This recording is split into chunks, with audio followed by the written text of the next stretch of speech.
ગઈકાલે માળિયા police station વિસ્તારમાં ધૈર્ય હોટલ છે અણિયારી ટોલ ટેક્સ પાસે, ત્યાં એક મર્ડરનો બનાવ બનેલ છે, જેમાં ફરિયાદી વિવેક વિનોદભાઈ એક ફરિયાદ આપેલ છે, જેમાં પોતે અને પોતાનો મિત્ર અનિલભાઈ હરિલાલ કંડિયા જેઓ બંને રાત્રિના ત્યાં હોટલ પર હોય અને આ કામેના શિવમ જેઓ ઓથલ ફાઇનાન્સ ચલાવે છે એની પાસે પૈસાની લેતી દેતી બાબતે એના માણસો દ્વારા માથાકૂટ થયેલ અને આ કામેના શિવમના માણસો દ્વારા ત્યાં હોટલ ઉપર મારામારી કરી છરીના ઘા મારી આ કામેના સાહેબ અને મરણ જનાર અનિલ હરિભાઈને છરીના ઘા મારી અને મૃત્યુ નિપજાવેલ છે. જે કામે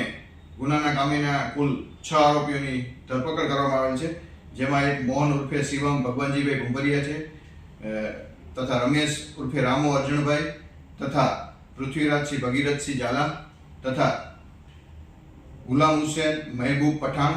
તથા કિશન અમરસિંહભાઈ ચૌહાણ અને હીરા રવજીભાઈ ઉલવા, જેઓની માળિયા પોલીસ સ્ટેશન દ્વારા ધરપકડ કરી એમને ગુનામાં વાપરેલ હથિયાર તથા વાહન કબજે લઈ આગળની તપાસ માળિયા પીઆઈ ચલાવી રહ્યા છે.